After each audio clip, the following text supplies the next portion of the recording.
The wind wailed a song of pure grief across the northern plains. It was a sound that scraped the bone and promised an early, bitter winter.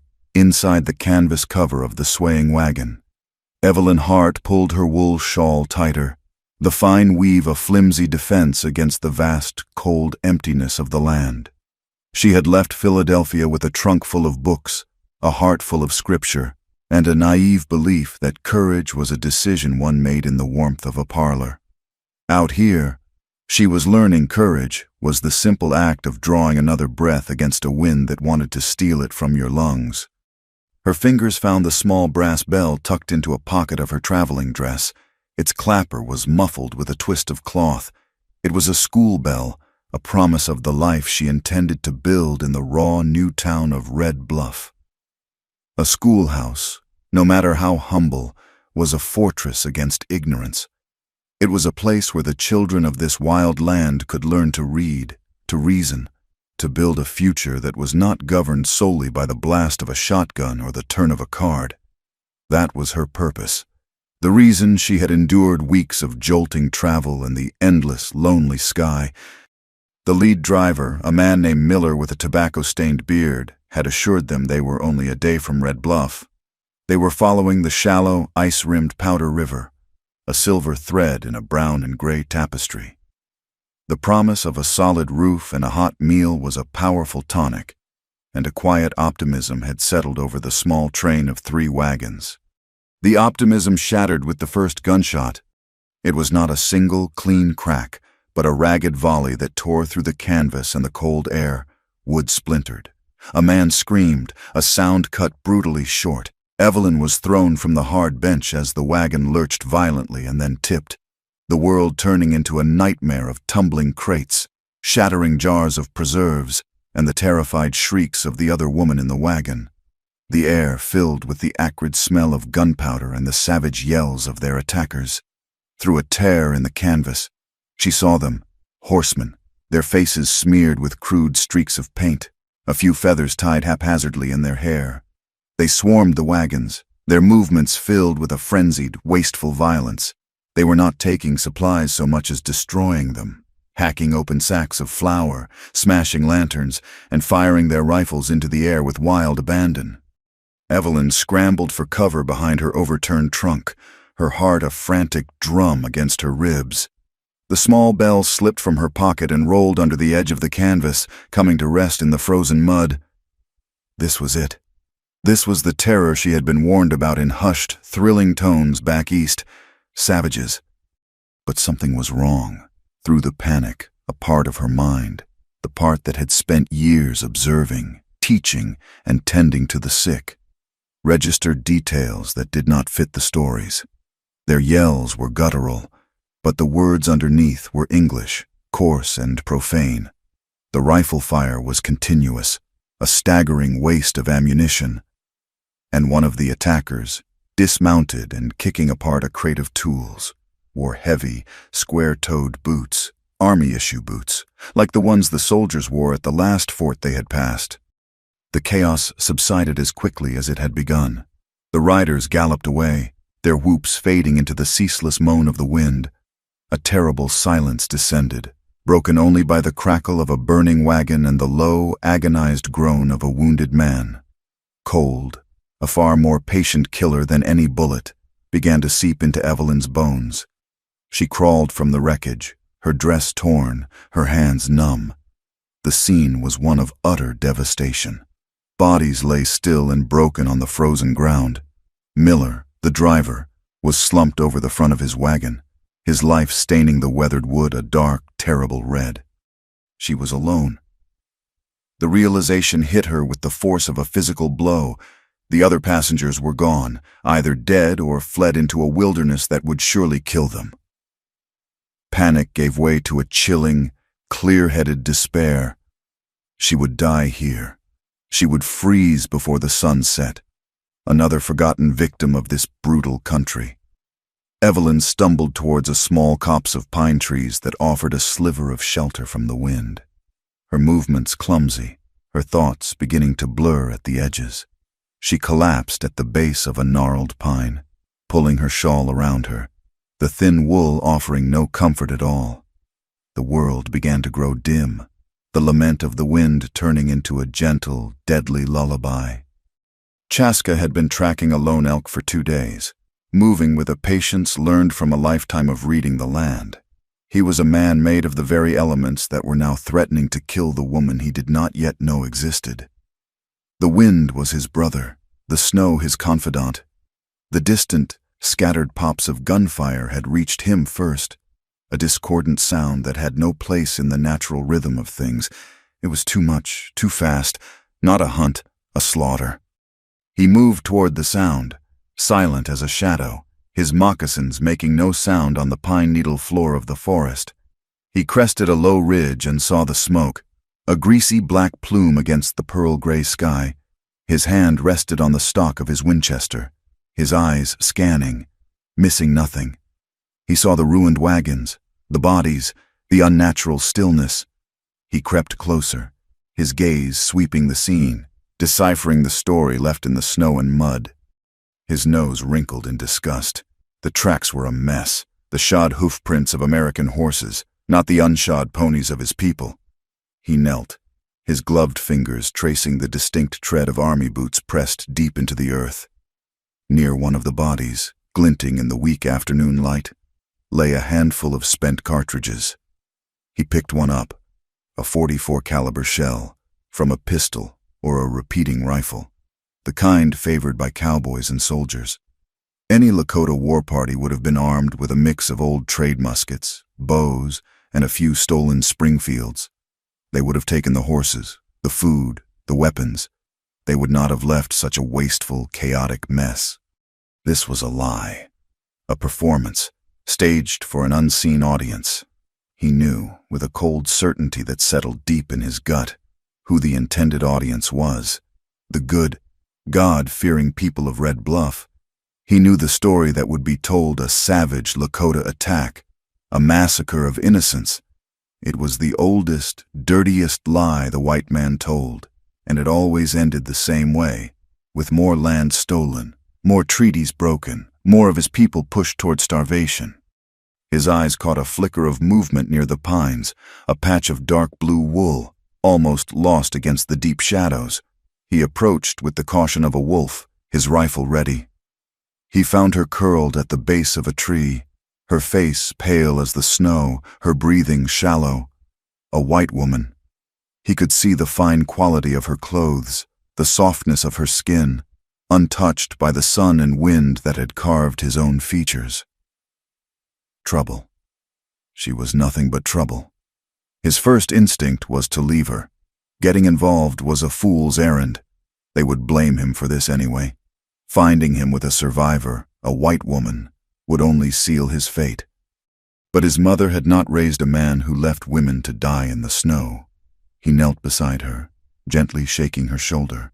Her eyes fluttered open, wide with a terror that struck him more deeply than any anger. She saw his long, dark hair, his buckskin clothing, his Lakota face, and she flinched away, a small, choked cry escaping her lips. "Do not be afraid," he said, his voice low and calm. The English words felt foreign on his tongue. She stared at him, her fear warring with a creeping numbness. He was not yelling, he was not threatening. He was simply watching her, his dark eyes holding a deep, unreadable sorrow. "You will die if you stay here," he said, his voice firm. He pulled off his own heavy buffalo-hide cloak and wrapped it around her. The warmth was immediate, startling. It smelled of wood smoke, pine, and something else, something wild and clean. He worked with an efficient grace, checking her for injuries, his touch surprisingly gentle. He saw she was not wounded, just succumbing to the cold. He built a fire with a speed that seemed like magic to Evelyn's fading consciousness. Using dry kindling he produced from within his coat. As the flames grew, chasing the shadows and the worst of the cold, he helped her closer. He gave her water from a skin and a piece of dried meat that was tough but nourishing. He said little, but his presence was a solid, reassuring thing in a world that had come completely undone. As warmth returned to her body, clarity returned to her mind. She watched him as he moved back to the wreckage of the wagons, studying the tracks, his focus intense. He was not a savage. He was a hunter, a reader of signs, and he was piecing together the truth. He returned a few moments later, his expression grim. In his hand, he held the small brass school bell. He had seen it half buried in the mud. He held it out to her. "This is yours." Evelyn took it, her fingers curling around the cold metal. It felt impossibly heavy, a relic from a life that no longer seemed real. "Thank you," she whispered, her voice hoarse. "A rider went south," Chaska said, looking towards the horizon, fast, to tell the story. "What story?" she asked, though she already knew the answer. "That the Lakota did this," he said, his gesture taking in the entire scene of carnage. "They will come from Red Bluff with ropes and rifles. They will hunt my people." The injustice of it was a bitter pill. These men, her people, had committed this atrocity and would now use it as an excuse to commit another. "But that is not true," she said, her voice gaining strength. "I saw them. They were white men, in disguise." Chaska nodded slowly. He had known it, but to hear her confirm it settled the matter. "Your words are the truth, but their ears are not open to the truth from a Lakota." He looked at her, his gaze direct. "They may listen to you." A new kind of fear, colder than any winter wind, touched Evelyn's heart. He was asking her to speak out, to stand against the men who ran the town she had hoped to call home, to defend a man her society had already judged and condemned. But then she looked at the bodies of the people she had traveled with, and she looked at the quiet dignity of the man who had just saved her life. Her purpose in coming west had been to build something good in a hard place. Perhaps this was the first lesson. Chaska saw the resolve harden in her eyes. He had a choice. He could take her to his people, to the winter camp of his relatives. They would protect her, but her presence would bring the soldiers and more conflict. Or he could take her to Red Bluff, into the center of the lie, into the heart of the danger. It was a terrible risk. They might hang him before she even had a chance to speak. But the truth was a weapon, and right now, she was the only one who could wield it. "The town is a day's journey," he said. "We must leave before the snow buries the trail." Evelyn gathered the heavy buffalo cloak around her. She looked at the smoldering wagons, a funeral pyre for the life she had imagined. Then she looked at the Lakota man, a stranger who now held her life and perhaps the lives of many others, in his hands. She stood up on shaky legs, her decision made. "Yes," she said, her voice clear and steady in the mournful wind. "Let us go to Red Bluff." Red Bluff was less a town and more an open wound on the landscape. A single wide street of churned mud separated two rows of false-fronted buildings that leaned against each other for support. The wind, funneled between them, carried the scent of wet horses, stale beer, and a simmering, collective anger. As Chaska and Evelyn walked into the town, a silence fell over the street. Doors closed softly. Faces appeared in dusty windows. Men stopped their conversations to turn and stare, their expressions hardening into masks of suspicion and hate. The lone rider had arrived first, his story spreading like a prairie fire. A man wearing a tarnished star on his coat stepped off the boardwalk of the saloon. He was thick-set, with a florid face and small, predatory eyes. He walked with a swagger that was meant to project authority but only conveyed arrogance. Behind him, leaning against a support post, a younger, leaner man watched with an unnerving stillness. His hand never strayed far from the Colt revolver tied low on his hip. The man with the star spat a brown stream of tobacco juice into the mud, narrowly missing Chaska's moccasin. "Well, look what the wind blew in," he said, his voice a gravelly drawl. "Figured we would have to hunt you down. Saves us the trouble." "This man saved my life. Marshall," Evelyn said, her voice trembling slightly but firm. She would not let them see her fear. "There was an attack on our wagon train." The marshal, Pike, gave her a dismissive glance. "We heard all about it, ma'am. A real tragedy. Another Indian massacre." "It was not," Evelyn insisted, stepping forward. "The attackers were white men. They were disguised." Pike chuckled. a humorless, ugly sound. "Ma'am, you must have been terrified, cold, scared. It is easy to get confused in a situation like that." He looked past her to Chaska, his eyes narrowing. He was at the scene. Was he not funny how they always are? Like buzzards to a carcass. "He found me after he helped me," she pleaded. "He is coming with me," Pike said, his hand dropping to his own pistol, "for his own protection. Of course. We will get this all sorted out. Cole, escort the lady to the hotel. See that she is comfortable." The lean man, Cole Maddox, pushed himself off the post and moved toward Evelyn. He did not touch her, but his presence was a physical threat, a promise of violence held in reserve. Chaska gave a slight, almost imperceptible shake of his head, a signal for her not to resist. He met Pike's gaze without flinching as the marshal produced a pair of iron cuffs. "There is no need for that," Chaska said, his voice quiet but carrying a weight that made Pike pause. "I will not run." They put him in a small, foul-smelling cell at the back of the marshal's office. It had a single barred window that looked out onto a muddy alley and a new, raw pine gallows. A rope, already coiled into a hangman's noose, dangled from the crossbeam, swaying gently in the wind. A message, plain and simple. Cole Maddox left Evelyn at the door of the Red Bluff Grand Hotel, a two-story structure that was grand only in name. The lobby was quiet, watched over by a nervous clerk. A man sitting in a leather armchair by the cold fireplace rose as she entered. He was impeccably dressed in a dark wool suit, his silver hair neatly combed, his hands clean and soft. He looked utterly out of place in the rough town, yet he radiated an aura of absolute control. "Miss Hart," he said, his voice smooth and cultured, "a terrible ordeal you have endured. I am Silas Boone. I suppose you could say I have a significant interest in the prosperity and good order of this community." He guided her to a chair, his manner a perfect blend of concern and command. He listened patiently as she recounted her story, her words tumbling out in a rush of indignation and fear. She told him about the army boots, the wasted ammunition, the English curses. He nodded sympathetically, his expression never changing. "A truly harrowing account," he said when she finished. "It is a blessing you were not harmed further. However, you must understand the sensitivities here.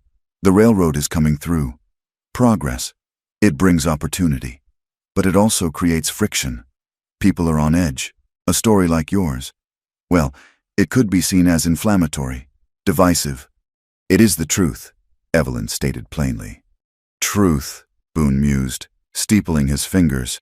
"Truth is a matter of perspective. Miss Hart, the perspective of this town is that they are surrounded by a hostile, savage element that threatens their very existence. What they need is security. What they need is a clear enemy." He leaned forward, his voice dropping to a confidential murmur.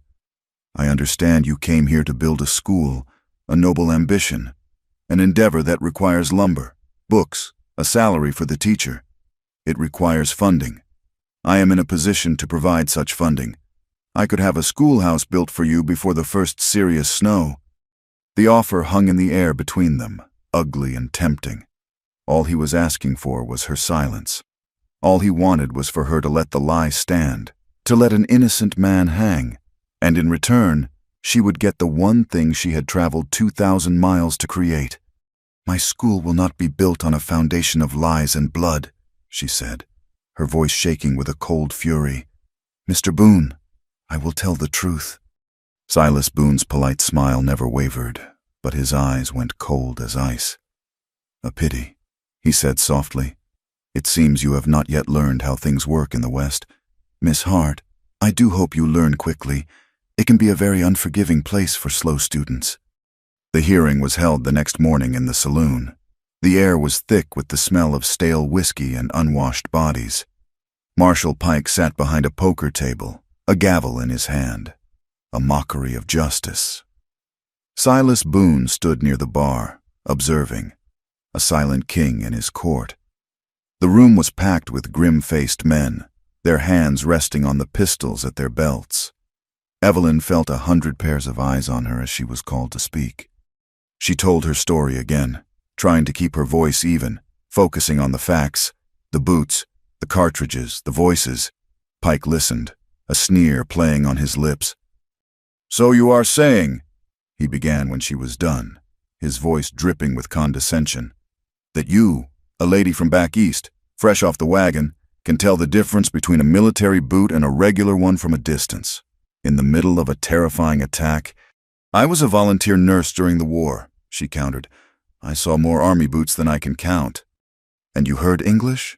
Are you telling this court that the Sioux do not know a single curse word in our tongue? I find that hard to believe." Laughter rumbled through the room. Her testimony was being dismantled, her credibility shredded. They twisted her words, painting her as a hysterical woman, easily manipulated by the cunning savage who had found her. They made Chaska out to be the mastermind, a scout for the war party who stayed behind to play the hero and throw them off the scent. It was a fiction, a grotesque and hateful play, and she was the unwilling star. When she was done, Pike banged his gavel. "The witness is clearly overwrought," he declared. "Given the suspicious circumstances and for the safety of this town, I am holding the Indian Chaska on suspicion of murder and conspiracy. He will be held until a circuit judge can be summoned. Case closed." A roar of approval went up from the crowd. It was a death sentence. No circuit judge was coming. They would form a mob tonight, or tomorrow, and drag Chaska to the gallows. Justice in Red Bluff was swift, and it was thirsty.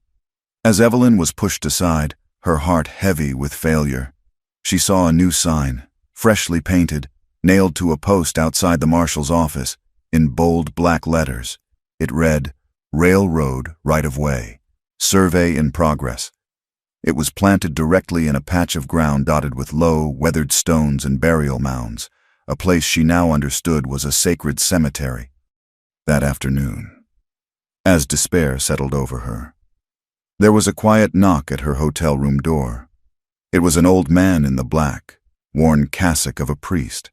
His face was a roadmap of wrinkles, his eyes a pale, watery blue, but they held a gentle light. "Miss Hart," he said, his voice a soft Irish brogue. "I am Father Malloy. May I have a word?" He had heard the commotion, the verdict of the saloon court. He had also been out to the site of the attack, not to look for clues, but to say a prayer for the dead. While he was there, his conscience had compelled him to look closer. "Men in a hurry are often careless," he told her, his old hands trembling slightly as he opened a small leather pouch. He emptied its contents onto the small table. "A dozen or so spent cartridges. These were all I could find, but I think you will find them interesting." Evelyn picked one up.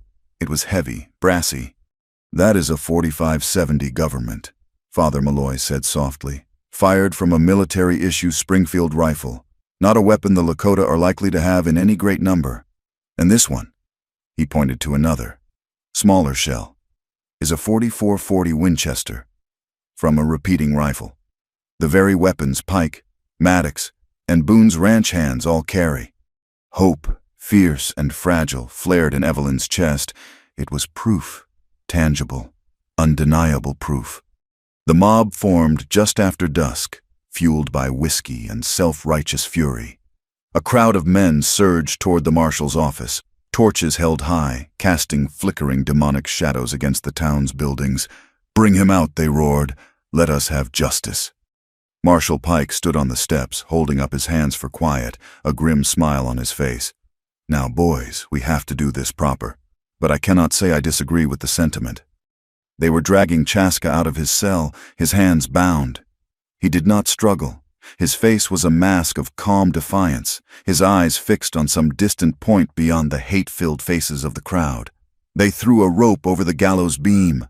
Just as the noose was about to be settled around his neck, Father Malloy stepped out from the crowd, holding up a simple wooden cross. "Stop," he cried, his old voice cracking but filled with a sudden, thunderous authority. "You will not commit murder in the sight of God this night." The mob faltered, surprised by the priest's intervention. "This is justice, Father, not murder," a man shouted. "Is it justice to hang a man based on a lie?" Father Malloy retorted. He held up one of the cartridges.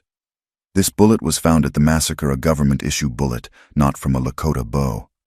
He threw the cartridge on the ground before Pike. The marshal stared at it, his face paling slightly. Evelyn pushed her way through the stunned crowd to stand beside the priest. Her fear was gone, replaced by a white-hot clarity. She looked directly at Silas Boone, who was watching from the hotel balcony, his perfect composure finally cracking. "I was there," Evelyn's voice rang out, clear and strong, silencing the murmurs. "I saw them. They were not Lakota. They were white men, hired by cowards who want this land and will stop at nothing to get it. This man, Chaska, is innocent. He saved my life. If you hang him, you are not men of justice. You are murderers, every one of you." A stunned silence fell over the square. The men looked from Evelyn's passionate, truthful face to the priest's unwavering stand, and then to the suddenly nervous Marshal Pike.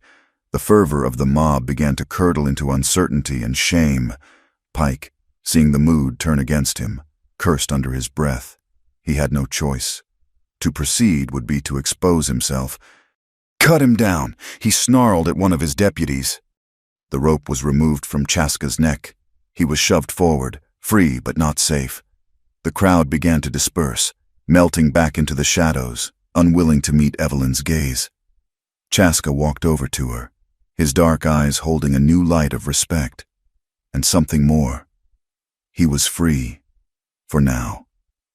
But as he and Evelyn stood with the old priest in the suddenly empty square, they could feel the cold, hateful eyes of Silas Boone, Marshal Pike, and Cole Maddox watching them from the darkness.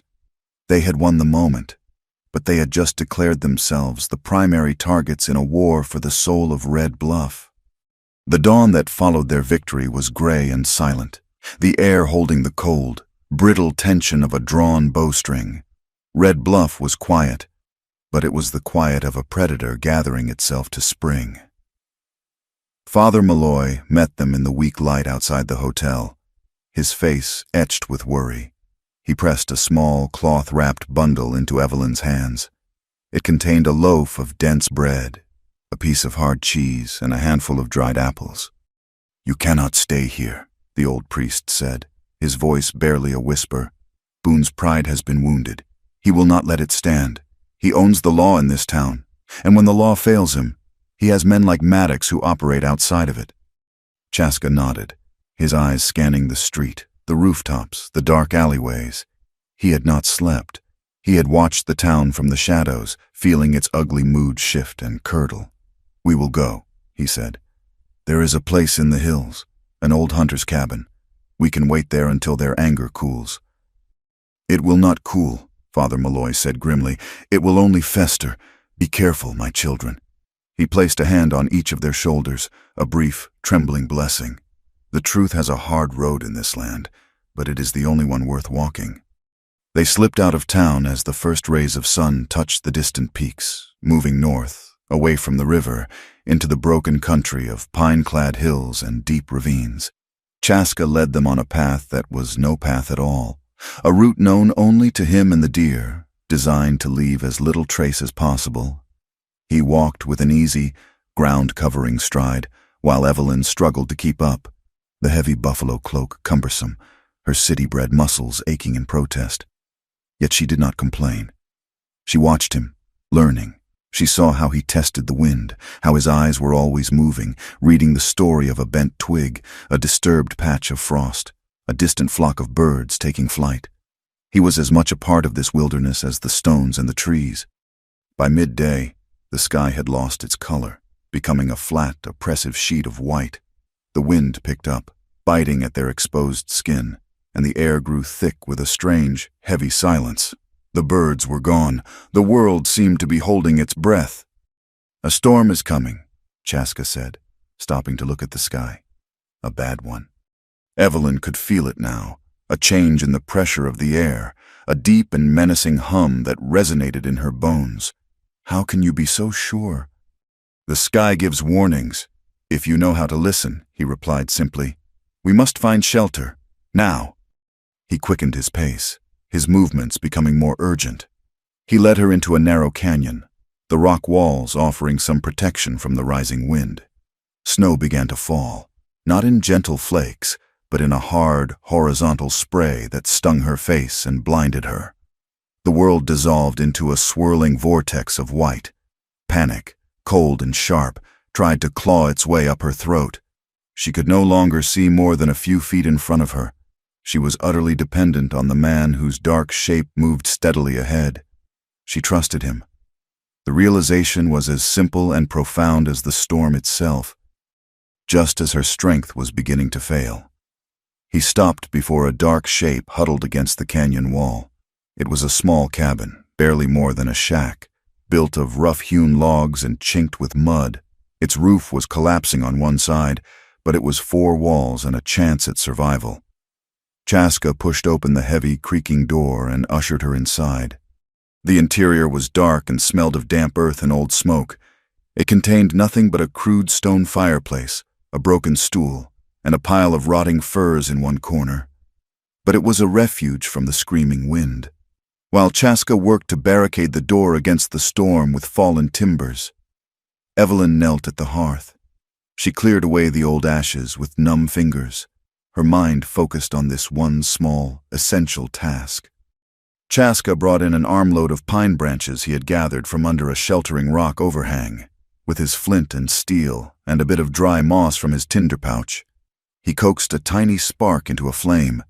He fed it splinters of wood, then larger pieces, until a cheerful, crackling fire pushed back the gloom and the soul deep cold.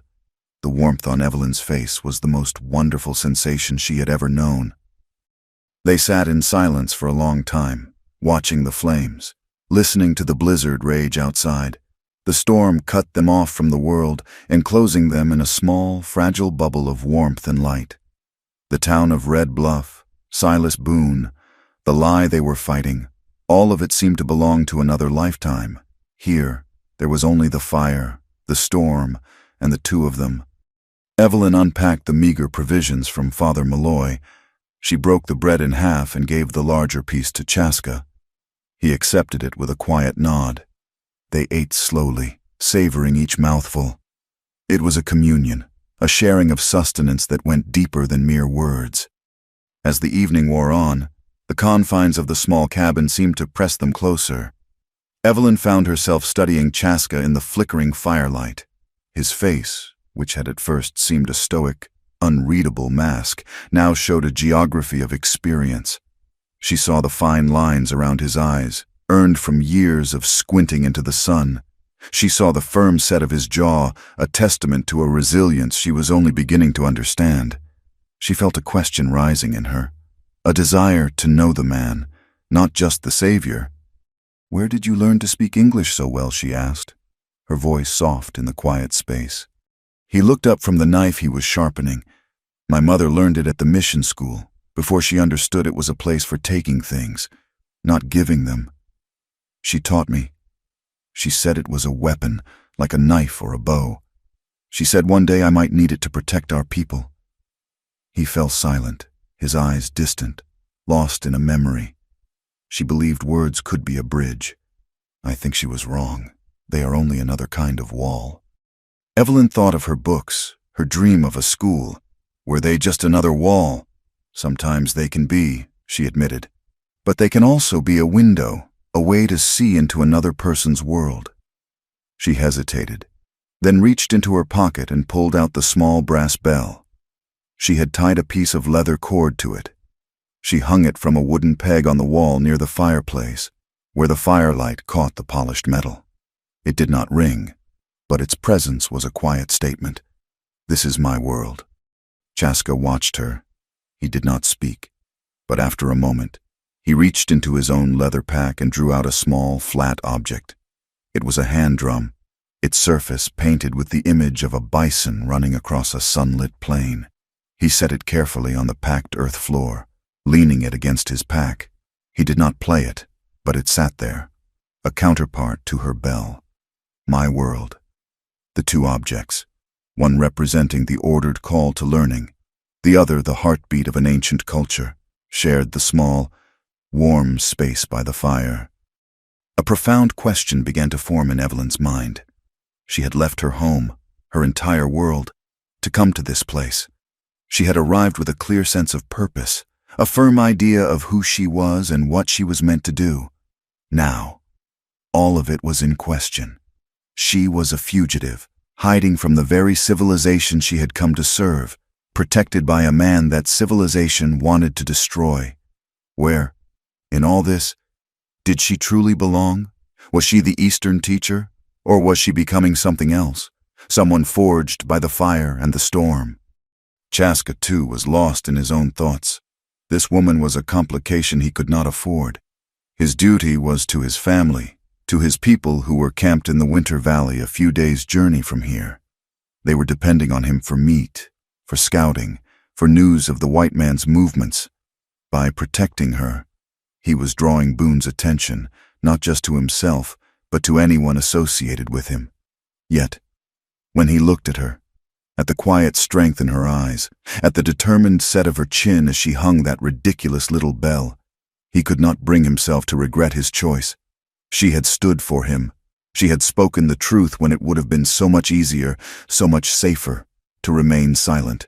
His mother had spoken of bridges. Perhaps, he thought, a bridge required a strong anchor on both sides of the canyon. The storm howled for 2 days. They fell into a quiet routine dictated by the necessities of survival. Chaska would venture out into the white chaos to gather more wood, his form disappearing almost instantly. Evelyn would feel a knot of anxiety tighten in her chest until he returned, covered in snow, his presence a reassurance. He taught her how to set snares near the cabin, and on the second morning, they were rewarded with 2 snowshoe hares. He showed her how to skin and cook them, a practical, unsentimental lesson in the reality of life and death in the wilderness. He conserved his ammunition, knowing each cartridge might be the one that stood between them and starvation, or between them and Cole Maddox's gun. She learned to melt snow for water, to bank the fire at night so a bed of hot coals remained in the morning. They spoke little, but a language of shared tasks and mutual reliance grew between them. On the 3rd morning, they awoke to silence. The wind had died. The world outside the cabin was a fresh, brilliant white, sculpted by the storm into beautiful, alien shapes. The air was clean and cold, and the sun on the new snow was dazzling. They prepared to leave, packing the leftover food, Chaska cleaning his rifle with meticulous care. As they set out, the land was transformed. It was a pristine, unbroken wilderness, but Chaska's eyes were sharp. He pointed to a line of freshly painted wooden stakes driven into the snow, marking a path through the valley. "The railroad survey," he said, his voice hard. They followed the line of stakes for a mile, a garish scar on the perfect snow. Then Chaska stopped dead. He stared at a place where the snow had been disturbed not just by the surveyors, but by heavier work. Earth and rock had been overturned, piled into a low, long embankment, the beginnings of a bed for the iron rails.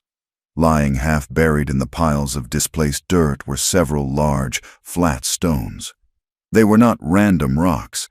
They were weathered and gray, some bearing the faint, carved symbols of the wind, the sun, and the buffalo. Evelyn looked at them, confused. What are they? A deep, cold anger, more fearsome than the blizzard, settled over Chaska's face. He walked to one of the stones and brushed the snow from it with his hand, his touch reverent, full of pain. "They are the markers," he said, his voice thick with a grief that spanned generations. "This is the valley of my ancestors. This is sacred ground." He looked at her, his dark eyes burning with the awful truth. "This is not just about the land. Evelyn, Boone is not just trying to build a railroad. He is trying to erase us. He is digging up our graves." The journey away from the desecrated graves was a silent one.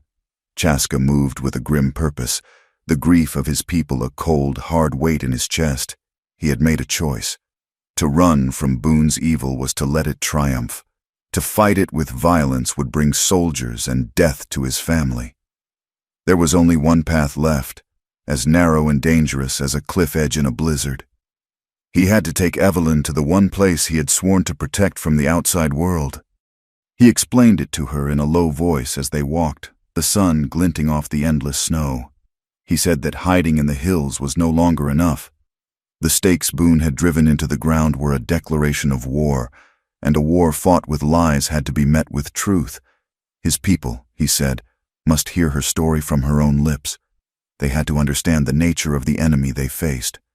Evelyn was exhausted, her body aching, but she understood the gravity of his decision.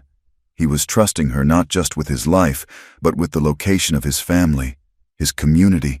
It was a burden and an honor that settled over her with a solemn weight. For 2 days they traveled deeper into the hills, following frozen creek beds and ridges that kept them hidden from the open plains.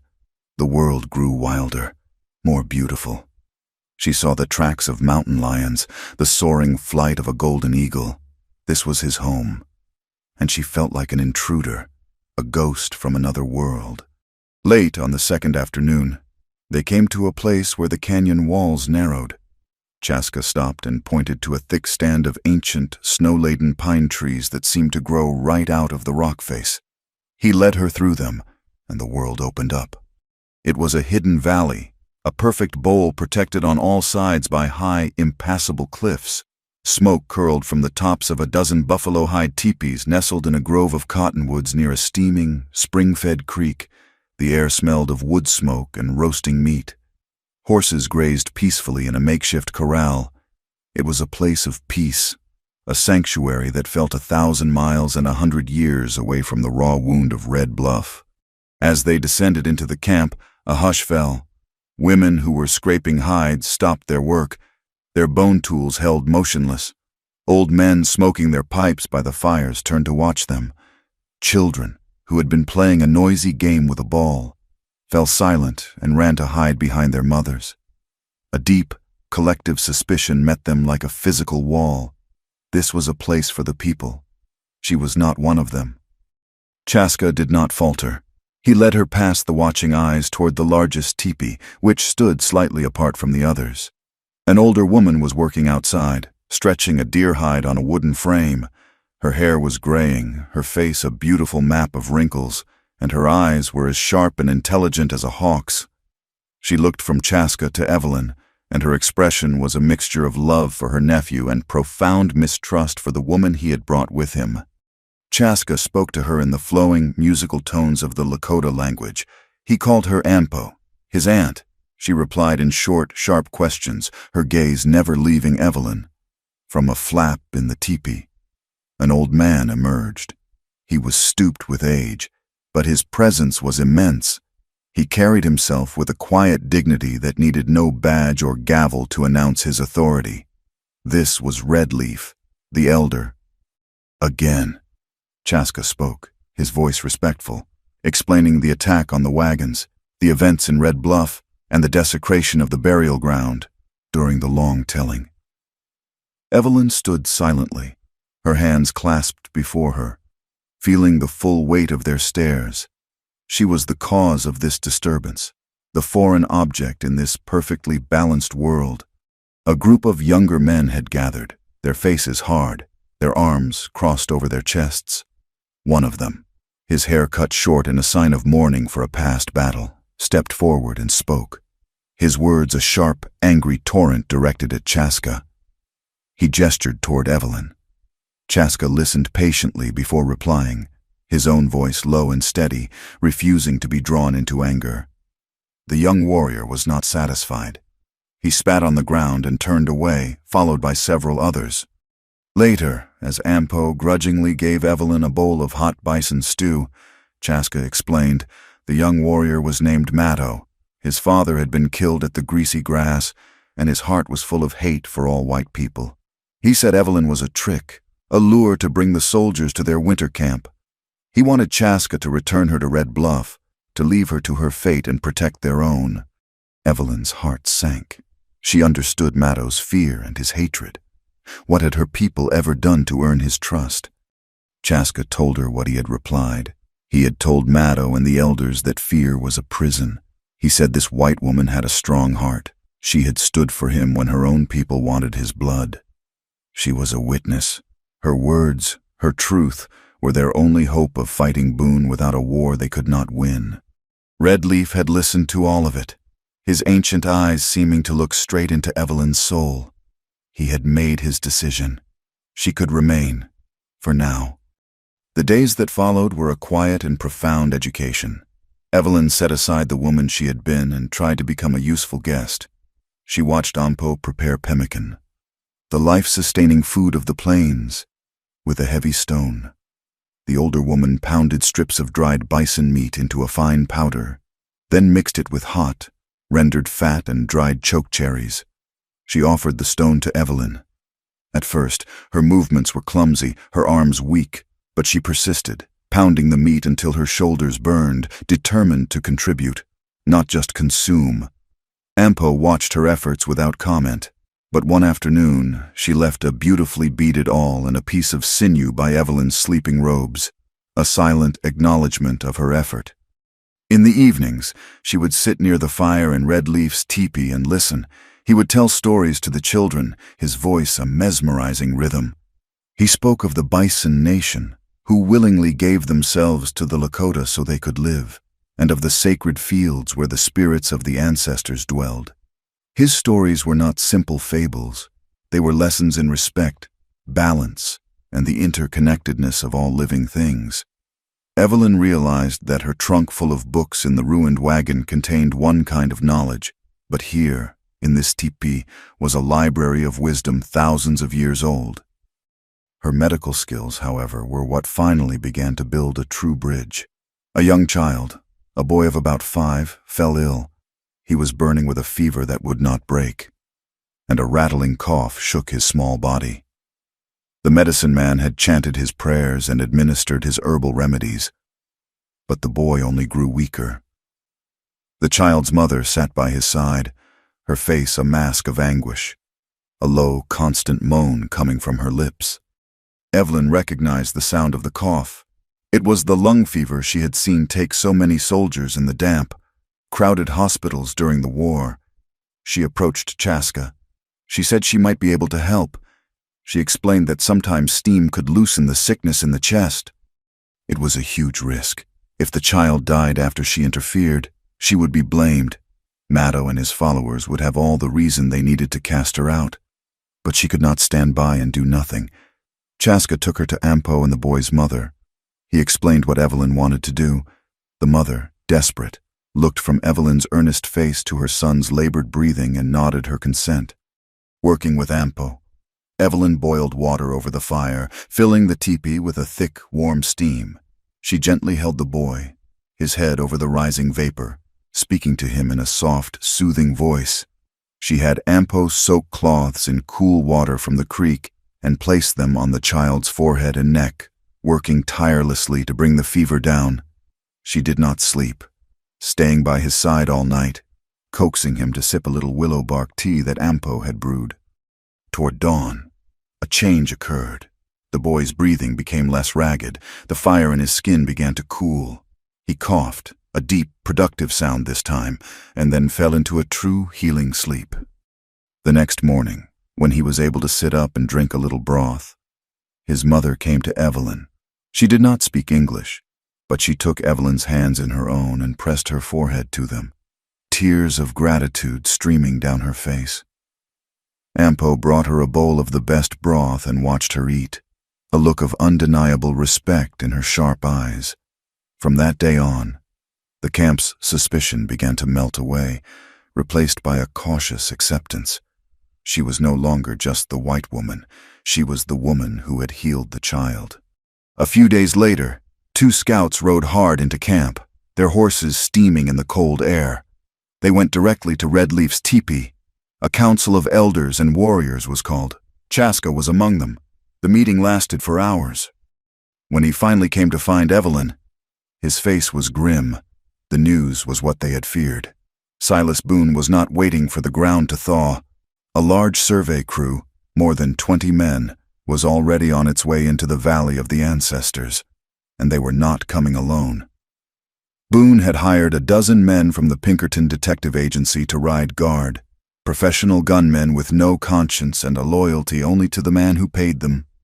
Chaska stood before her, the fate of his people reflected in his dark, troubled eyes. The time for hiding was over. The choice had come. He said that Red Leaf and the council were debating what to do. They could pack up the camp and flee, deeper into the mountains, abandoning the sacred graves to the shovels and plows of the railroad. Or they could stand, not to fight a battle of guns, which they would surely lose, but to fight a battle of justice. It was a choice between survival and honor, between running and facing the truth. The council in Redleaf's tipi was a circle of grim faces illuminated by the flickering fire. The scouts' report lay in the center of their thoughts like a heavy stone. Matto, the young warrior, spoke with a voice hot with anger. He argued for war. He said they should strike the survey crew, drive them out with arrows and rifles, and show the white man that Lakota land could not be taken without a blood price. He said fighting was the only honorable path. When he had finished, a heavy silence filled the teepee. Then Chaska spoke. His voice was quiet, but it commanded the attention of every man present. He did not speak of honor or of war. He spoke of survival. He said a fight would bring the army, hundreds of soldiers, maybe thousands. It would be a fight they could not win. It would mean the end of their winter camp, the end of their safety. "Boone wants us to fight," Chaska said, his gaze meeting Matto's. "He wants us to give him an excuse to call us murderers. He has built his entire plan on a lie. We cannot defeat his lie with arrows. We must defeat it with a truth so loud it cannot be ignored." He then laid out his own plan, a hunter's plan, not a warrior's. It was a plan of patience and precision.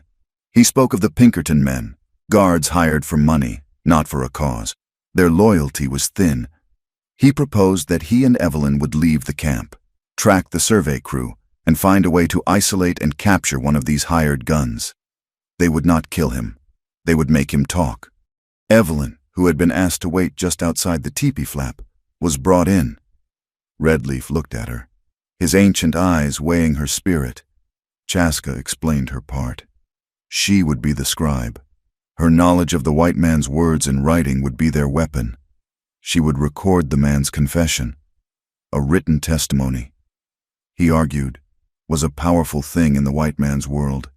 It was a piece of paper that could stop a railroad. Matto scoffed at the idea.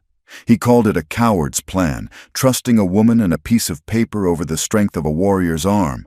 But the older men, Redleaf among them, listened with thoughtful gravity. They had seen too many wars, too many broken treaties. They knew the cost of a fight and the power of the white man's laws when they were twisted against them. Perhaps, they reasoned, those same laws could be made to serve the truth. Redleaf finally gave his consent. He told Chaska to take what he needed. He told Evelyn to be strong. He said their path was a dangerous one, but it was a path of wisdom. As they left the council, Matto watched them, his face a mask of contempt. He believed they were leading his people to ruin. Their departure from the hidden valley was quiet and swift. Ampo pressed a pouch of pemmican and healing herbs into Evelyn's hands, her touch a silent prayer for their safety. Chaska carried his Winchester, a long coil of rope, and an extra blanket. Evelyn carried her precious journal and a pencil, wrapped carefully in oilcloth to protect them from the elements. They moved like ghosts out of the sanctuary and back into the harsh, contested world. Chaska knew the land, and he knew the route the survey crew would most likely take. It led through a narrow, steep-walled canyon known as Cougar's Leap, a place where a rock slide a generation ago had created a treacherous bottleneck. It was a natural trap. For 2 days they traveled hard and fast, circling around the crew's advance until they were positioned high on the canyon rim, hidden among a jumble of massive boulders. From their perch, they watched the party enter the canyon below. There were nearly 30 men in all, a long, slow-moving line of surveyors with their tripods and chains, and the dozen Pinkerton men on horseback, their rifles held ready in their saddle scabbards. They were professionals, their eyes constantly scanning the canyon walls, their movements economical and alert. Capturing one would not be easy. Chaska had a plan. High above the trail, a section of the cliff face was unstable, a scree of loose rock held in place by a few key boulders. He pointed it out to Evelyn. He would dislodge it, not to bury the men, but to create chaos and separate the last rider from the group. She was to remain hidden, her role to come only after the capture was made. He moved away, climbing higher up the slope with the fluid grace of a mountain cat. Evelyn watched, her heart pounding against her ribs. She was a teacher, a nurse. Now she was a willing participant in an ambush, her life depending on the courage of a Lakota man and the simple laws of physics. She watched as Chaska positioned himself above the rockslide, using the stock of his rifle as a lever against a large, precariously balanced rock. Below, the last rider, a man with a thick neck and a mean set to his mouth, had reined in his horse to light a cigar. He was 20 yards behind the next man, isolated. It was the perfect moment. Chaska put his shoulder into the effort and the rock gave way. It was not a thunderous roar, but a dry, grinding cascade. Boulders and gravel poured down the cliffside, landing directly on the trail between the last rider and the rest of the party. The man's horse screamed and reared, terrified by the sudden noise and movement. The other men shouted in alarm, pulling their horses around, their rifles suddenly in their hands. In that instant of confusion, Chaska slid down the slope, landing almost silently on the trail behind the separated rider. "Drop the gun," he commanded, his Winchester leveled. The Pinkerton was a professional. He did not panic. He spun in his saddle, his own rifle coming up. He fired, the shot deafening in the narrow canyon. The bullet sparked off the rock face inches from Chaska's head. Before the man could fire again, Chaska's rifle cracked once. It was not a killing shot. The bullet hit the man's rifle, splintering the wooden stock and tearing it from his grasp. The man cried out in pain as the impact jolted his arm. His horse, already panicked, bolted, running wildly back down the canyon, away from the main group. Evelyn watched in horror as two of the other Pinkertons spurred their horses, preparing to give chase. But Chaska was ready. He fired again, not at the men, but at the rock wall just above them. The bullet's impact sent a shower of stone chips down, forcing them to rein in and shield their faces. It was enough of a delay. Chaska was already on his feet, sprinting after the runaway horse. He vaulted onto a low ledge, ran along it, and launched himself through the air, tackling the Pinkerton rider clean out of the saddle. They hit the ground in a tangle of limbs. Chaska was faster. He had his knife at the man's throat before the Pinkerton could draw his sidearm. The fight was over in seconds. A bullet whined past Evelyn's head, kicking up a spray of snow from the rock she was hiding behind. The Pinkertons in the canyon had spotted her position. She flattened herself against the stone, her heart frozen with terror. Another shot struck the rock, and a piece of lead, flattened and hot, ricocheted. It tore through the heavy wool of her coat and shawl, searing a line of fire across her collarbone. She cried out, a sharp gasp of pain, and slumped against the boulder, the world suddenly gray at the edges. Chaska heard her cry. He tied the captured man's hands with a length of rawhide, his movements swift and efficient. He then half-dragged, half-carried the man off the trail, into the cover of the rocks where Evelyn was hidden. The other Pinkertons were advancing cautiously, unsure of how many attackers they faced. Evelyn was pale, her hand pressed against her shoulder, her fingers coming away bloody. Chaska's face hardened. He looked at her wound, a long, ugly graze, bleeding freely but not deep. She was alive. That was all that mattered. He turned his attention to their prisoner, who was watching them with wide, fearful eyes. "What is your name?" Chaska demanded. "Ames," the man gasped, his arm throbbing with pain. "Why are you here?" Ames Chaska asked, his voice low and dangerous. "Why does your boss desecrate our graves?" "The railroad," Ames stammered. "It is just for the railroad." Evelyn, ignoring the fire in her own shoulder, pulled her journal and pencil from her coat. She leaned against the rock, her hand shaking. "That is a lie," she said, her voice weak but clear. "The railroad could go south of here. There is another reason." She looked the man in the eye, her gaze a mixture of compassion and steel. "We will not kill you. I am a nurse. I can bind your arm, but you will tell us the truth." Something in her voice, in her promise of care even as she bled herself, seemed to break the man's will. He looked from her to Chaska's unforgiving face, and he saw the shots still being fired by his companions down the canyon. They were not trying to save him. They were trying to silence a threat. He was expendable. "Boone found it," Ames said. his voice dropping to a conspiratorial whisper. The old Spanish maps were right. It is not just the railroad. This whole valley, it is full of copper, a whole mountain of it. He aims to own it all. The attack on the wagon train, that was his idea. He paid us to dress up, make it look like a raid. He wanted an excuse to get the army in here, to drive your people out for good, before anyone else found out what was under the ground. Evelyn's pencil flew across the page, her hand trembling not just from pain, but from the enormity of the confession. It was all there. The motive, the conspiracy, the cold-blooded truth. A new sound began to mix with the sporadic gunfire, a low, rising moan. The wind, the sky, which had been clear, was turning a familiar, leaden gray. The blizzard was returning, faster and more furious than before. "We have to go," Chaska said. He ripped a strip of cloth from their captive's shirt and quickly made a sling for the man's arm, then gagged him securely. The gunfire from the canyon was fading, the Pinkertons likely falling back in the face of the worsening storm, but they would be back. He turned to Evelyn. She tried to stand but staggered, a wave of dizziness washing over her. The blood loss, the cold, and the shock were taking their toll. He saw the dark stain spreading on her dress. He ripped a piece from her shawl and pressed it hard against the wound. "Can you walk?" he asked. She nodded, but he knew it was a lie. He put his arm around her, supporting most of her weight, and began to move, half carrying her away from the canyon, deeper into the maze of rocks. Their captive stumbled along beside them. The snow was coming down in a thick, blinding curtain, erasing their tracks almost as soon as they were made. The wind howled, a symphony of rage. Evelyn's strength gave out completely, her legs buckled, and she would have fallen if not for his strong grip. He did not hesitate. He lifted her into his arms. She was lighter than he expected, a fragile weight against the strength of the storm. He pushed onward, his own breath pluming in the frigid air, his every step a battle against the wind and the deepening snow.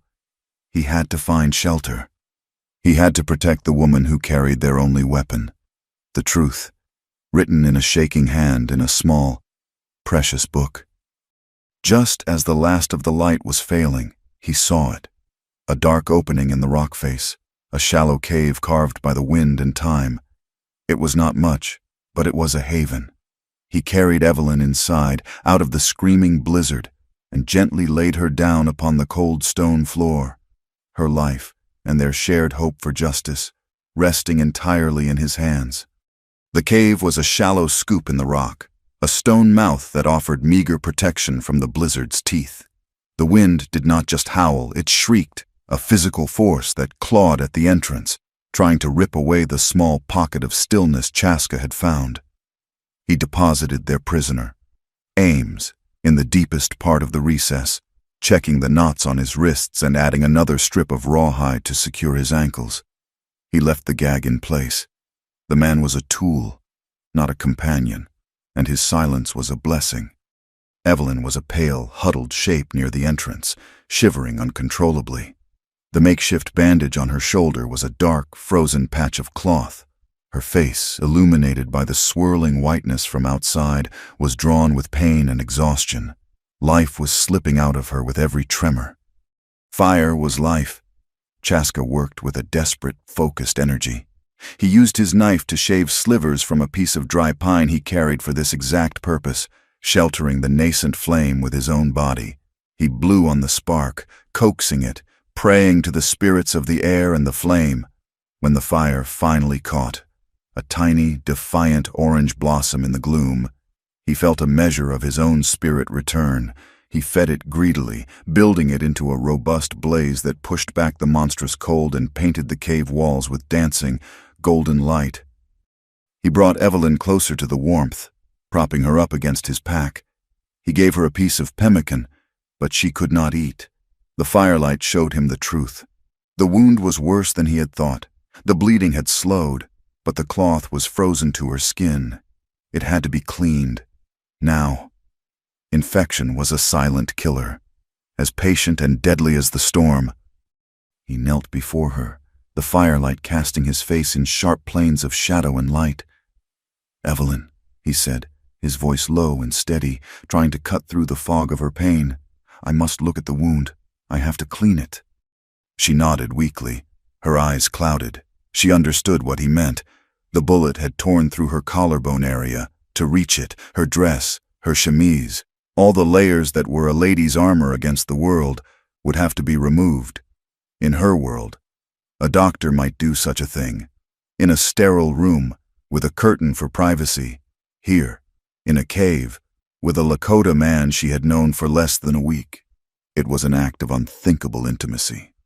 He saw the fear and shame that warred with the pain in her eyes. He expected a protest, a refusal. He would have understood, but he had underestimated the woman she was becoming. She looked at his face, at the honest concern in his eyes, at the steady hands that had built the fire that was keeping her alive. She made a choice. She would not be a patient. She would be a partner in her own survival. Her own hands, clumsy with cold and trembling with a deep, visceral modesty, moved to the laces at the back of her neck. She could not reach them. She turned slightly, a silent, desperate plea. He understood. His fingers, calloused and sure from skinning deer and braiding rope, moved to the delicate task. He tried to be impersonal, his touch light, but he could feel the warmth of her skin beneath the cold fabric, the fragile beat of her pulse. He worked the laces free. The moment had arrived. The dress was loose, but it still covered her. It was her turn now. She had to make the final, surrendering move. She took a shuddering breath and gathered the heavy fabric. His hands trembled as the Virgin untied her dress. She did not look at him, her gaze fixed on the fire, a hot blush staining her pale cheeks. She pulled the woolen garment down over her shoulder, exposing the white linen of her chemise beneath, now stained dark with blood. The cloth was stuck fast to the wound. Even that would have to go. Her fingers fumbled with the simple ribbon tie. "God help me," the Lakota moaned. The prayer was a choked whisper, a raw sound torn from the deepest part of his soul. It was not a plea against temptation. It was a cry for worthiness. He was overwhelmed by the sacred, terrifying weight of her trust. She was offering him a vulnerability more profound than he had ever known, and he was terrified of being clumsy, of causing her more pain, of dishonoring the sheer, simple courage of her act. He was begging Wakang for steady hands, for a healer's touch, for the strength to be the man this moment required him to be. Evelyn heard his prayer. She looked up and saw not a savage, not a threat, but a man in awe, a man humbled by her trust. In that instant, her own shame dissolved, replaced by a strange and powerful sense of peace. She was no longer just Evelyn Hart, the teacher from Philadelphia. She was a woman fighting for her life, and he was the man who was fighting with her. She finished untying the chemise and, with a final, steadying breath, eased the cloth away from her skin. The firelight fell upon the wound, a raw, angry furrow across the delicate line of her collarbone. Chaska forced himself to become a healer. He packed clean snow into a small leather pouch and used it to gently, painstakingly clean the wound, his touch as light as a feather. She flinched, biting her lip to keep from crying out, but she did not pull away. The past that had shaped her, a world of rules and restraints, felt 1,000,000 miles away. That girl would never have survived this. She was afraid that girl was a ghost, a fragile creature who had no place in this land of rock and ice. But as Chaska worked, a new strength, born of this very land, filled her. Chaska was at war with himself. He focused on the task, on the practicalities of cleaning and bandaging. But he was intensely aware of her, of the scent of her skin, of the soft curve of her shoulder, of the absolute trust she had placed in him. A bond was forging between them in the firelight, stronger than any rope, more dangerous than any blizzard. To care for this woman, to feel this fierce, protective surge in his heart, was to invite a catastrophe. It would pull him from his duty, make him a target, and endanger his people. Love, for a man like him, with a woman like her, was a path to annihilation. He fought the feeling, trying to bury it under a cold wall of duty. When the wound was clean, he took the pouch of herbs Anpo had given him. He crushed a few dried leaves in his palm and mixed them with a little melted snow to make a poultice, which he gently applied. Then he took the cleanest strips of cloth from her petticoat and fashioned a secure, sterile bandage. His work was done. He gently pulled the dress back up over her shoulder, preserving her modesty. He covered her with his heavy buffalo robe, tucking it around her. The immediate crisis was over. The silence that fell was different now, filled with the things they had not said. The storm still raged outside, but inside the small cave, the world had been remade. He sat across the fire from her, watching her face. Her eyes were closed, but she was not asleep. The firelight softened the lines of pain around her mouth. "You must rest," he said softly. Her eyes opened. They were clear, the fog of pain replaced by a deep, quiet intensity. "Thank you, Chaska." The words were simple, but they held the weight of everything that had passed between them. Her trust, his care, their shared survival. He simply nodded, unable to speak past the lump in his own throat. He knew, and he knew that she knew, that something irreversible had happened in this cave. This was no longer just an alliance of convenience. They were bound together now. He reached into his pack and took out her journal, which had fallen when he carried her in. He checked to make sure it was still dry and safe, then placed it beside her. "The confession," she whispered, her hand touching the oilcloth cover. "It is our only weapon." "We will get it to the priest," he said. It was a promise, together. She met his gaze, and in that look, everything was acknowledged. The fear, the hope, the impossible gulf between their worlds, and the fragile, powerful bridge they had just built across it. He watched as her breathing deepened, her body finally surrendering to an exhausted sleep under the warmth of his robe. He added another log to the fire, the flames leaping up to fight the darkness, and settled in to keep watch through the long, stormy night. The journey back to Red Bluff was a slow, arduous pilgrimage of purpose.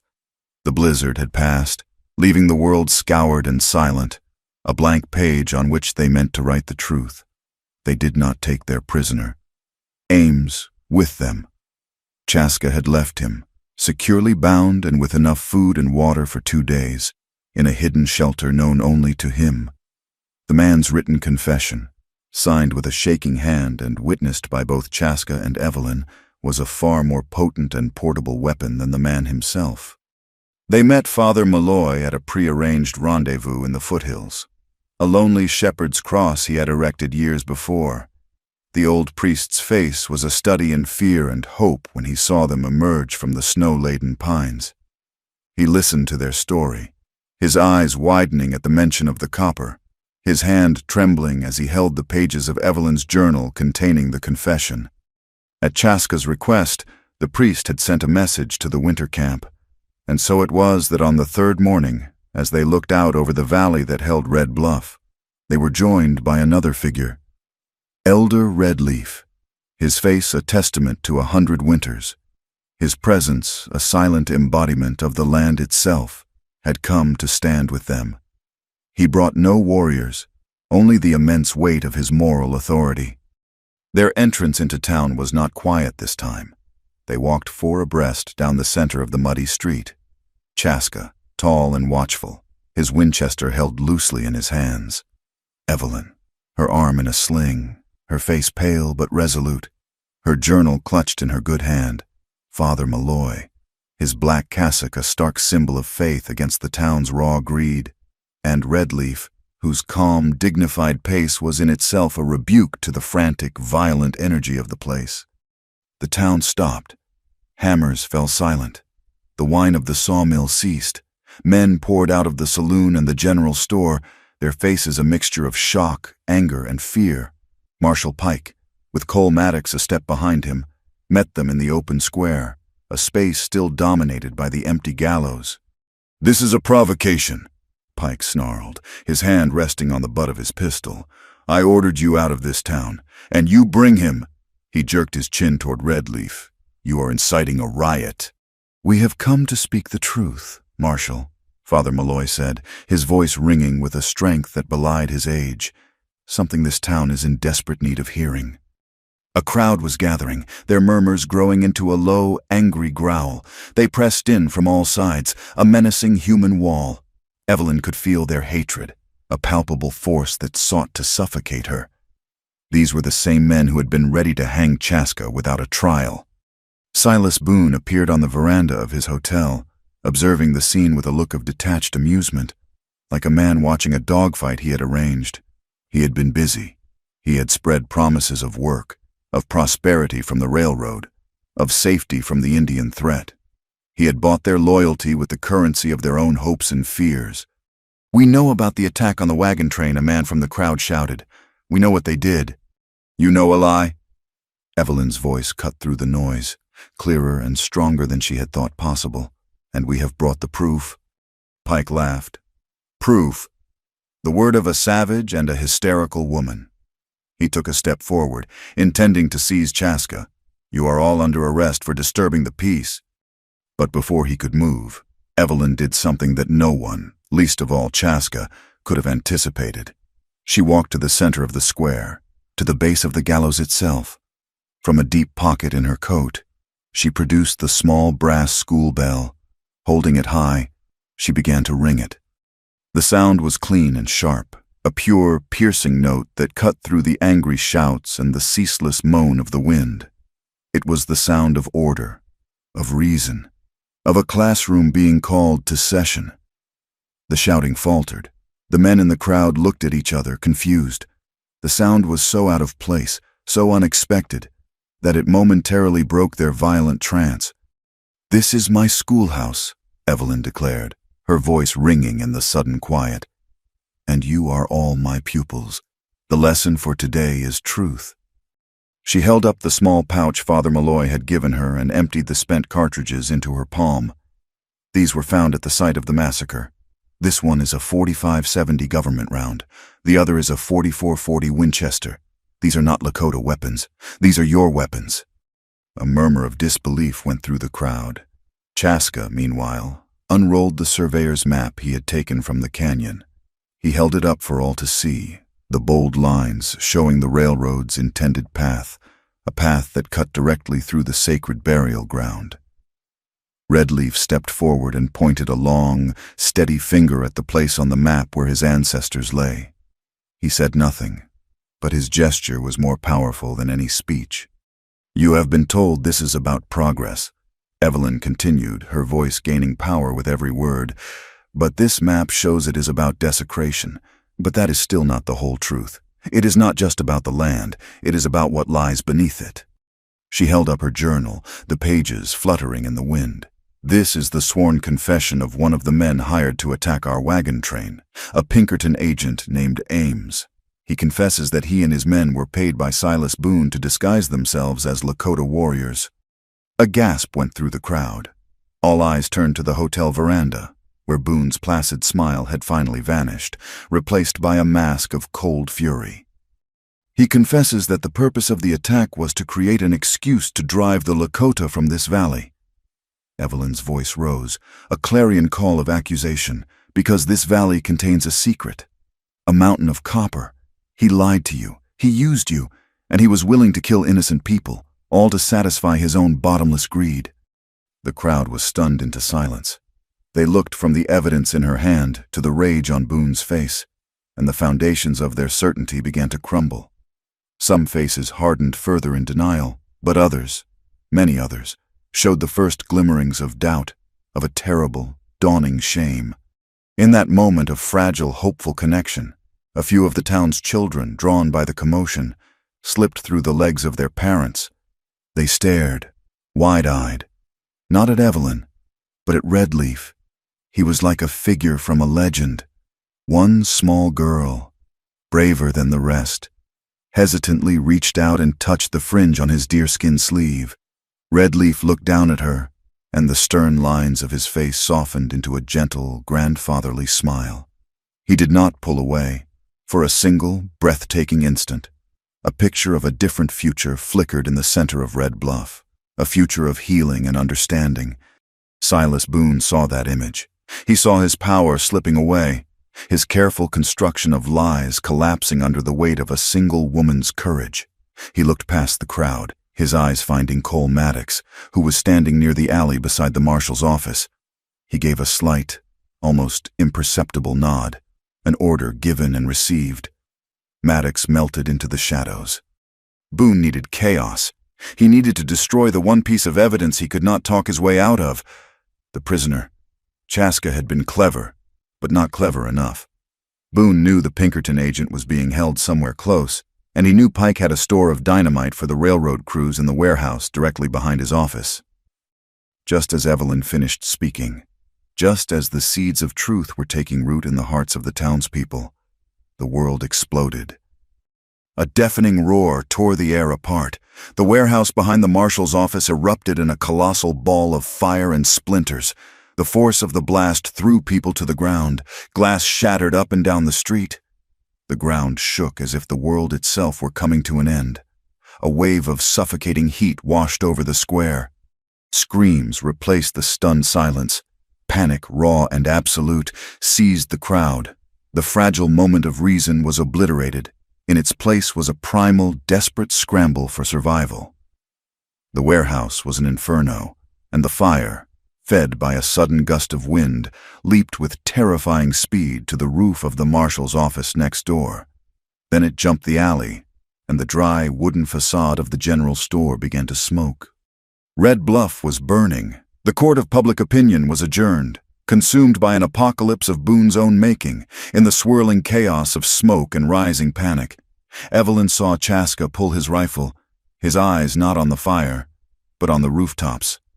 She saw Father Malloy trying to herd the terrified children toward the safety of his stone church, and on the hotel veranda, through a momentary gap in the black smoke, she saw Silas Boone, his face illuminated by the flames of the town he had just set ablaze, a look of grim, terrible triumph in his eyes. Order was gone. The law was gone. There was only the fire and the violence that was sure to follow. The explosion was a physical blow, a fist of hot air and sound that knocked Evelyn to her knees. For a moment, the world was a roaring, red-orange blur. Chaos erupted from the stunned silence, a symphony of screams and splintering wood. The fire, born in the heart of the warehouse, was a hungry beast. It devoured the dry timber, leaped across the alley to the marshal's office, and set its teeth into the general store. The neat, false-fronted buildings of Red Bluff were turning into a line of funeral pyres. A new terror was added to the roar of the flames. From inside the burning general store came a sharp, percussive popping, like a string of firecrackers, ammunition. The store's supply of cartridges was cooking off in the intense heat, sending stray bullets whining through the smoke-filled air. The panicked crowd, caught between the fire and the random gunfire, scattered in every direction. In the midst of the mayhem, Chaska's mind was a point of cold clarity. This was not chaos, it was a tactic. He saw Cole Maddox, a fleeting shadow against the flames, scrambling onto the low roof of the saloon. The gunman was taking the high ground, a predator seeking a vantage point from which to finish the work the fire had started. Without a word, Chaska moved, melting into the thick, swirling smoke that now covered the street. Evelyn's first thought was for the children. She saw them huddled in a terrified knot near the entrance of the stone church, with Father Malloy trying to shield them with his own frail body. Embers, carried on the wind, were landing on the church's wooden shingles. The sanctuary was becoming a trap. She ran toward them, her own pain a distant, secondary concern. "We have to get them out," she yelled to the priest over the din. "The roof will catch." As she spoke, a deep, groaning crack echoed from within the church. A main support beam, its end ignited by the fire next door, had given way. The front wall of the church sagged, and a section of the roof collapsed inward with a sound of grinding stone and snapping timber. Father Malloy, who had been pushing the last child clear of the doorway, was caught by the falling debris. He went down with a choked cry, a heavy piece of the roof pinning his legs. Evelyn, acting on pure instinct, grabbed the children and pulled them further into the square, away from the groaning, unstable structure. Then she ran back to the priest. He was conscious, his face ashen with a pain that went beyond any physical wound. His eyes were fixed on her, and they held an urgent, terrible clarity. "My child," he gasped, his breath ragged. He fumbled inside his cassock. He will try to destroy it. The truth must live. His hand emerged, holding her journal.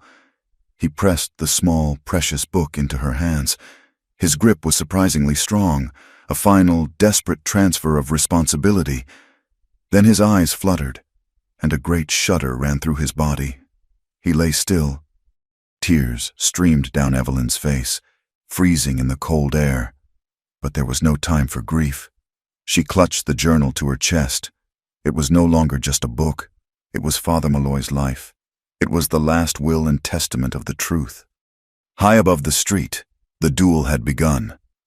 Chaska reached the roof of the livery stable and leaped the narrow alley to the saloon, landing silently on the smoke-slicked shingles. Cole Maddox spun around, his pistol already drawn. The world around them was a hellish landscape of fire and shadow.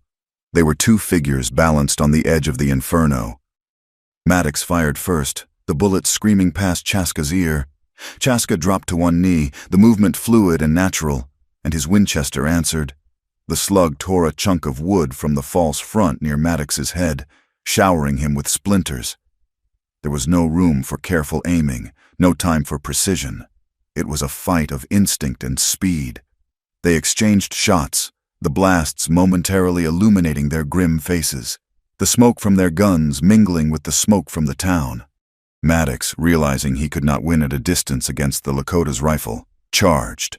He threw his empty pistol and drew a long, wicked-looking knife. Chaska met the charge, dropping his rifle and drawing his own blade, the one carved with the symbol of the bison. Steel rang on steel, the sound lost in the greater roar of the fire. It became a desperate, grappling dance on the steep, slippery pitch of the roof. Maddox was strong, but Chaska was faster, his balance more certain. He used Maddox's momentum against him, turning, twisting, until he had the man off balance at the roof's edge. For a split second, they were locked together, staring into each other's eyes in the firelight. Then Chaska broke the hold, and Maddox, his arms flailing, toppled backward into the night, his scream cut short by the sound of a heavy splash from the horse trough below. Chaska did not wait to see the result. His eyes scanned the chaos below, searching for Evelyn. He saw her near the ruined church, a small, determined figure herding the last of the children to safety, and then he saw Silas Boone. Boone emerged from the smoke near the lumber yard at the edge of town, his fine suit now covered in soot, his face a mask of crazed desperation. He saw Evelyn, saw the book she was clutching. He saw his ruin held in the hands of this one, unbreakable woman. He lunged and grabbed her, pulling her back toward the towering stacks of milled lumber. Marshal Pike was with him, his face slack with fear, his loyalty to Boone the only anchor he had left in a world that was burning down. Chaska dropped from the roof into a shadowed alley and ran, his moccasins silent on the hard-packed earth. He reached the lumber yard just as Boone was backing into a space between two massive piles of wood. He held Evelyn in front of him, a pistol pressed hard against her temple. "Stay back," Chaska Boone screamed, his voice cracking. "Or she dies. Everything is gone, but I will not hang." Chaska stopped. He was 20 yards away, an impossible shot with the pistol, and even with his rifle, the risk of hitting Evelyn was too great. He stood motionless, his Winchester held at his side. He looked at Evelyn's face. She was terrified, but she met his gaze, and in her eyes he saw not a plea for rescue, but a look of unwavering trust. His eyes darted around the scene. A large oil lantern hung from a rope strung between the two lumber stacks, casting a pool of swaying, yellow light on the desperate tableau. It illuminated Boone's crazed face, Evelyn's defiant one, and Pike's craven terror.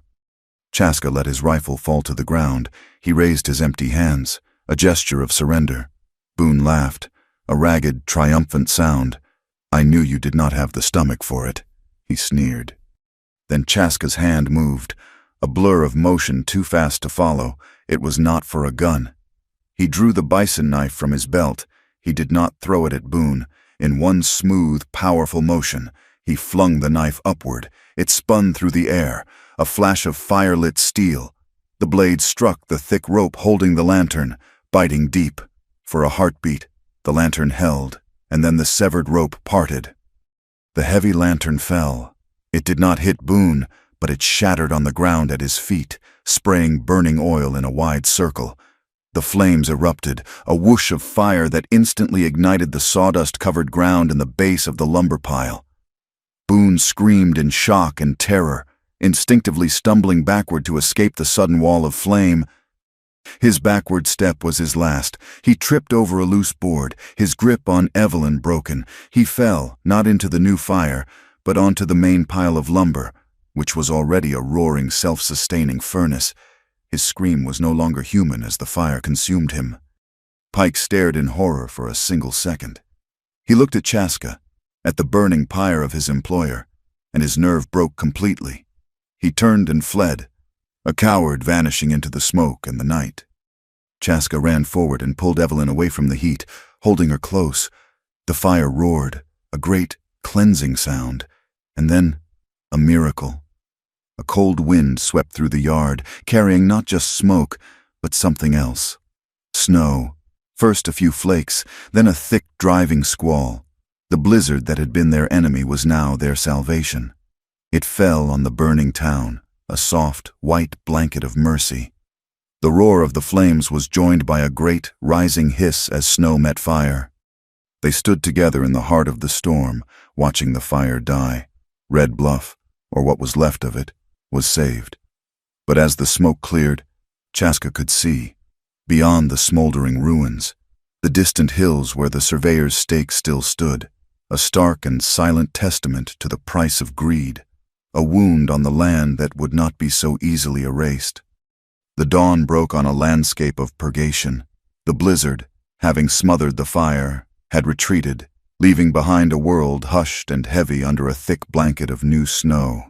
Red Bluff was a ruin, a charcoal sketch of a town half erased by white. The air was sharp with the smell of wet ash and cold pine. In the stunned, quiet aftermath, the people of the town moved like ghosts, their faces smudged with soot, their eyes holding the hollow look of those who have stared into an abyss. The fire had burned away more than buildings. It had incinerated the hateful certainties that had fueled them. In the shared ordeal of survival, the community had been stripped down to its fragile, human core. They buried their dead that morning, a small, somber gathering in the town cemetery. Father Malloy was laid to rest in the shadow of his half-ruined church, his grave marked by a simple wooden cross hastily made from a charred beam. Evelyn stood with the children he had saved, her good hand holding the small, precious journal, her bandaged shoulder a dull, constant ache. Chaska and Redleaf stood a respectful distance away, their presence a silent acknowledgement of the priest's sacrifice. There were no speeches, only the sound of shovels on frozen earth and the soft weeping of a town mourning its own soul. 2 days later, a buggy, sleek and out of place, rolled into the devastated town, escorted by 4 uniformed soldiers. A man in a dark city suit stepped out, his movements precise, his face grim. He was not a man of the frontier. He was a man of ledgers and laws, and he carried with him an air of weary but absolute authority. He introduced himself as Andrew Thompson, a federal commissioner sent from Cheyenne to investigate reports of civil unrest and irregularities concerning the railroad survey. The townspeople stared, dumbfounded. Salvation, it seemed, had come not from a gun, but from a piece of paper mailed weeks ago by a priest who had seen the storm coming long before the first flame was lit. Commissioner Thompson established his inquiry in the saloon, the one building that had been largely spared. He was methodical, patient, and impervious to the blustering and evasions of the men who had once run the town. His first witness was Evelyn Hart. She sat before him, her voice quiet but unwavering, and she told him everything. She did not merely recount the events, she presented the evidence, the cartridges, the surveyor's map. And finally, she opened her journal and read aloud the confession of the Pinkerton agent. Ames, her words, clear and precise, filled the quiet room, a meticulous indictment of Silas Boone's entire enterprise of greed.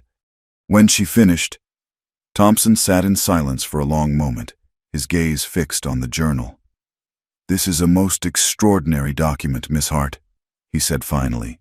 "But it is just a document. Without the man, it is only hearsay." "The man is alive," Chaska said, speaking for the first time. He had been standing by the door, a silent guardian. "I can take you to him." A small armed party was formed: Thompson, 2 of his soldiers, Chaska, and a chastened townsman who knew the territory went with them. They found Ames in the hidden shelter, cold, miserable, and terrified. When he saw the federal commissioner's insignia, his defiance crumbled completely. With no Boone to protect him and no Pike to enforce his silence, the truth came pouring out. He corroborated every word in Evelyn's journal, adding details about payments, about Boone's secret meetings with Marshal Pike, and about the vast, untapped wealth of copper that had been the true motive for every lie and every death. The net of justice tightened. A patrol was sent out to hunt for the fugitive marshal. They found him not in some heroic last stand, but hiding in the damp cellar of a burned-out homestead 10 miles from town. His swagger gone, replaced by the pathetic tremor of a cornered animal. He was brought back to Red Bluff in irons, his face a mask of disbelief that the world he had controlled so completely had turned on him so utterly.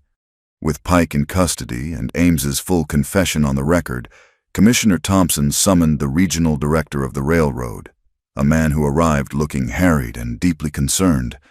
In the saloon, with Redleaf present to represent his people, the final pieces of justice were put into place. The railroad, faced with a federal investigation and a massive scandal involving fraud and murder, quickly disavowed all of Boone's actions. The original survey, they declared, was null and void. A new route, miles to the south and well away from the Sacred Valley, was officially commissioned. Then came the matter of the land itself. Thompson, a man of the letter of the law, had no official power to create a reservation, but he was also a pragmatic man who understood that a lasting peace was more valuable than a contested treaty. He presided over a meeting between Redleaf and a newly formed town council. Evelyn was there to translate, her voice the bridge between two worlds. Redleaf did not speak of ownership or of rights. He spoke of memory. He described the generations of his people who were buried in that valley, whose spirits still walked the land. It was not a place to be owned, he explained, but a place to be honored. Moved by his quiet dignity and shamed by the destructive avarice that had brought them to ruin, the town council agreed. They drafted a formal, binding community accord. The Valley of the Ancestors would be set aside, a protected place, off limits to all settlement, mining, or railroad construction. It was a rare, almost unprecedented act, a moment of sanity and grace born from the ashes of a terrible fire. In the weeks that followed, as the spring thaw began to melt the snow, a new kind of energy took hold in Red Bluff. It was the energy of rebuilding, not just of structures, but of a community. The railroad, as a gesture of goodwill, provided lumber and supplies. The townspeople worked together, their shared labor a form of penance and of hope. Evelyn found her purpose renewed and clarified. Her dream of a simple schoolhouse had been too small. The town needed more. With funds provided by the Commissioner's Office for Community Reconstruction, and with the help of willing hands from both the town and from Chaska's people, a new building began to rise. It was built of stone from the creek and sturdy pine from the hills. It was not just a school. One side was a classroom, with a new blackboard and benches for the children who had survived the fire. The other side was a small clinic, with clean cots and shelves for the herbs and bandages she knew how to use. It would serve everyone, settler and Lakota alike, a place of healing for the body and the mind. Chaska found a new role for himself as well. He did not abandon his identity, he expanded it. He spent time in the town, a trusted voice in the ongoing work of building the peace. He taught the white settlers which plants were medicine and which were poison, how to read the signs of the weather, how to live with the land instead of just on it. But he always returned to the winter camp, to his family, to the comforting rhythm of the drum and the old stories. He was the man who walked between worlds, ensuring that the fragile bridge between them did not collapse. One clear spring morning, a group of men from the town rode out to the Valley of the Ancestors. Chaska and Evelyn went with them. They did not carry rifles or axes. They carried shovels and crowbars. Systematically, they moved along the path of the old survey, and one by one, they pulled Silas Boone's painted wooden stakes from the thawing earth. They piled them up, a monument to a dead dream of greed. A month later, on a day bright with the promise of summer, the school bell rang for the first time over Red Bluff. Its clear, hopeful sound echoed across the greening hills. The children of the town, scrubbed and eager, filed into the new schoolhouse from a nearby hill.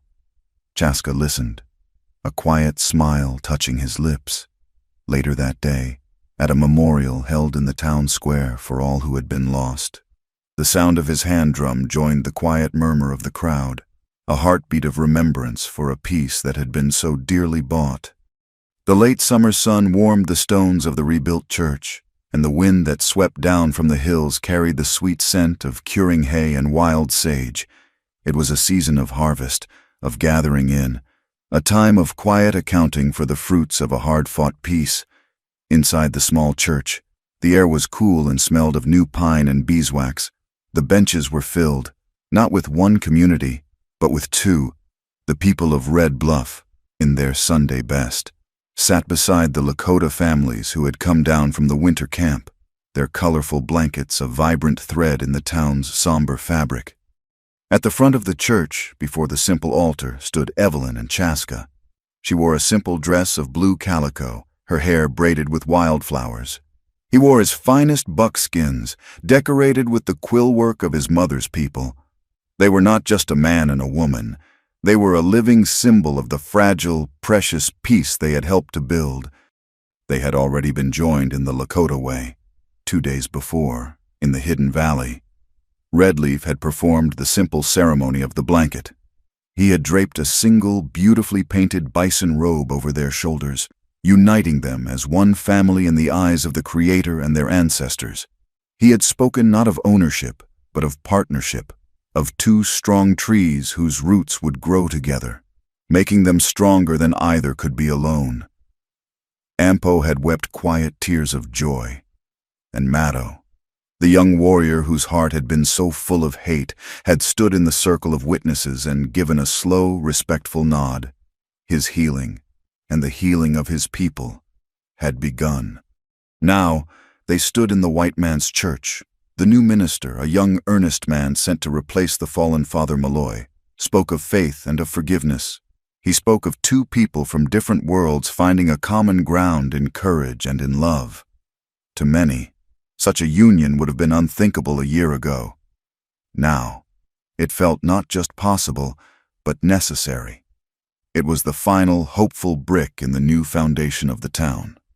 After the ceremony, the entire town gathered in the square for a feast. The women of Red Bluff had baked bread and pies, and Ampo and the other Lakota women had roasted a bison over a great open pit. There was no separation, no suspicious glances.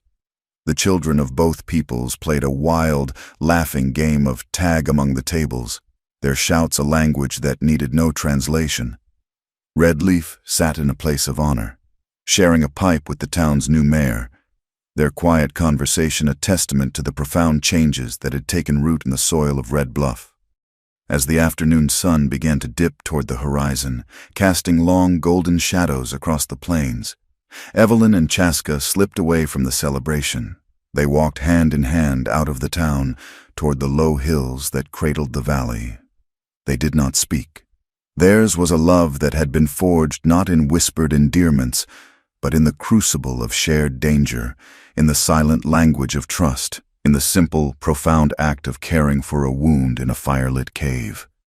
They stopped on a small rise that overlooked the entire valley.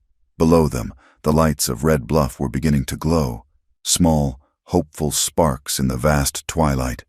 In the distance, they could see the dark, protected silhouette of the Valley of the Ancestors. The land was quiet, at peace.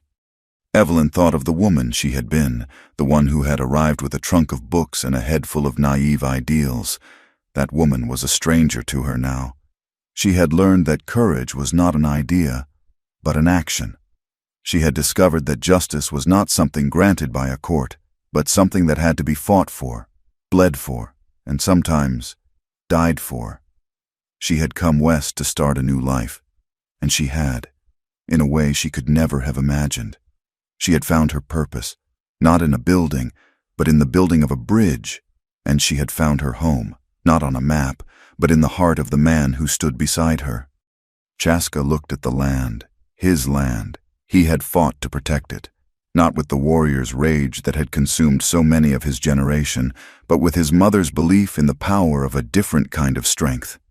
He had dared to trust, and in doing so, he had saved more than just the graves of his ancestors. He had saved a future for his people, a future where they might live in peace, not as ghosts in their own land, but as partners in its keeping.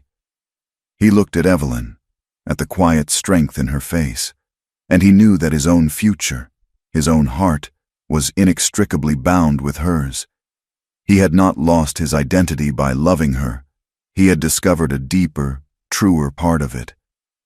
As the last sliver of the sun vanished and the first stars pricked the deep purple canopy of the sky, a movement on the far horizon caught their eye. It was a dark, flowing river, a shadow moving against the dying light, a herd of bison. They were not the endless, thundering herds of the old days, but a small remnant band, a ghost of what had been. Yet they were alive. They were survivors. They were moving with a timeless, unhurried grace across the plains, a promise that life, in its fierce, indomitable way, endured. Evelyn reached into the pocket of her dress and took out the small brass bell. Its ringing had once called a town to a lesson in truth. Now, she shook it gently, its clear, soft chime a quiet note of hope in the vast stillness. Chaska, hearing the sound, smiled. From the pouch at his side, he took out his small hand drum. He began to tap it, not with the hard, driving beat of the war dance, but with the slow, steady rhythm of a resting heart. The two sounds mingled in the cool night air, the clear, bright note of the bell, a sound of new beginnings, of reason and of hope, and the deep, resonant beat of the drum, a sound of ancient memory, of resilience, and of the enduring spirit of the land. The two sounds, one from her world, one from his, did not clash. They complemented each other, weaving together to create a new song, a quiet hymn for the healing of a town, for the love of two people, and for the enduring peace of the wide, starlit prairie. Thank you for joining us on this journey. We would love to hear where you are listening from in the comments below to connect with our community. And please subscribe to our channel Wild West Tales, like this video, and press the hype button to help us share more stories like this with the world.